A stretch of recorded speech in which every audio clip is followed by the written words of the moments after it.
India alliance को अपने vote bank की गुलामी करनी है तो करें, उनको वहां जाके मुजरा करना है तो भी करें। मोदी ने कहा कि मुजरा निकल गया। एक वजीर आजम मुजरा बोलेगा अपनी जबान से? मोदी जी, आप कैसे इस तरह की जबान इस्तेमाल कर रहे हैं? ऑल इंडिया मजलिस इत्तेहादुल मुस्लिमीन प्रमुख असदुद्दीन ओवैसी ने प्रधानमंत्री नरेंद्र मोदी की मुजरा टिप्पणी पर तीखी प्रतिक्रिया व्यक्त करते हुए रविवार को कहा कि मोदी डिस्को भांगड़ा भारतनाट्यम कर रहे हैं। मोदी ने कहा कि मुजरा निकल गया। एक वजीर आजम मुजरा बोलेगा अपनी जबान से? मोदी जी, आप कैसे इस तरह की जबान इस्तेमाल कर रहे हैं? मुजरा कहते, मुजरा ना हो रहा है, नाच हो रहा है। देश के प्रधानमंत्री हैं आप, 130 करोड़ जनता के प्रधानमंत्री हैं, कुछ तो मर्यादा रखिए। आप वजीर आजम प्रधानमंत्री रहकर मुजरा कहेंगे? फिर महिलाओं का सम्मान आप कैसे करेंगे मोदी जी, बताइए आप।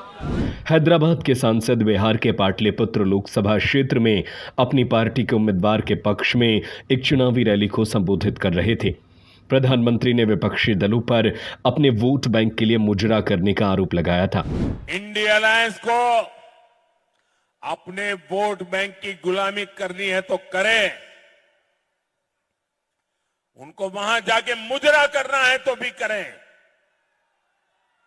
मैं एससी, एसटी, ओबीसी आरक्षण के साथ डट करके खड़ा हूं, खड़ा रहूंगा, जब तक जान है लड़ता रहूंगा। ओवैसी ने कहा, क्या प्रधानमंत्री को इस प्रकार की भाषा इस्तेमाल करनी चाहिए? क्या मोदी सोचते हैं कि हमारे मुंह में जबान नहीं है? बहुत बोल सकते हैं हम, आपके आरएसएस के इतिहास को बयान कर सकते हैं हम।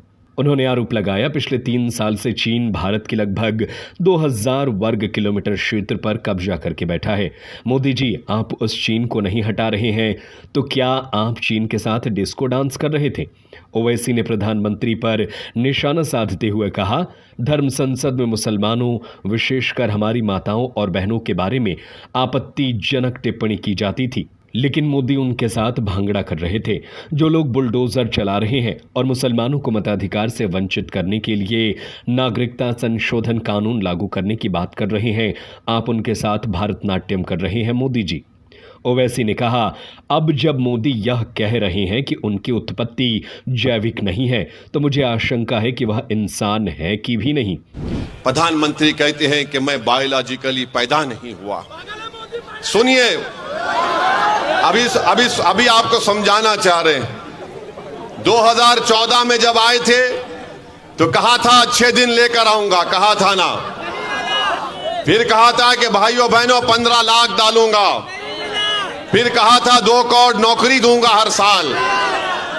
2014 हो गया, 2019 शुरू हुआ तो मोदी ने कहा मैं आपका चौकीदार, कहा था ना, मैं आपका चौकीदार हूं। फिर चुनाव हो गया तो कहा मैं आपका सेवक हूं, फिर कहा सेवक हूं। अब 24 आ गया तो कह रहे हैं कि मैं बायोलॉजिकली नहीं पैदा हुआ। अब मोदी ये कह रहे हैं कि मुझे खुदा ने, शक्ति ने किसी मकसद के लिए पैदा किया है। अब वो दिन दूर नहीं है कि नरेंद्र मोदी कह देंगे कि मैं ही सब कुछ हूं, मेरी पूजा करो। उन्होंने मोदी पर निशाना साधते हुए कहा, जनप्रतिनिधि आवाम का सेवक होता है, वह आवाम से बड़ा नहीं होता। अब देश के प्रधानमंत्री कह रहे हैं मैं भारत से बड़ा हूं और मुझे ऊपर वाले ने खास मकसद के लिए पैदा किया है। आपने सब मकसद पूरा कर लिया, गरीबों को और गरीब कर दिया, नौजवान भटक रहा है नौकरी के लिए। ओवैसी ने कश्मीर फाइल्स और केरल स्टोरी जैसी फिल्में बनाने वाले निर्माताओं पर भी निशाना साधा और हिटलर के प्रचार तंत्र से उनकी तुलना की। उन्होंने कहा, युवाओं के मन में मेरे जैसे लोगों के प्रति नफरत भरकर उन्हें लामबंद किया जा रहा है। लोगों को हमारी दाढ़ी और लिबास से डराया जाता है। उन्हें मस्जिदें और मीनारें बुराई की निशानी के तौर पर दिखाई जाती है। उन्हें पता होना चाहिए कि पुराने दिनों में उन्हीं मस्जिदों से ब्रिटिश शासन के खिलाफ जिहाद का आह्वान किया गया था और जिन्ना के पैगाम को ठुकराया गया था।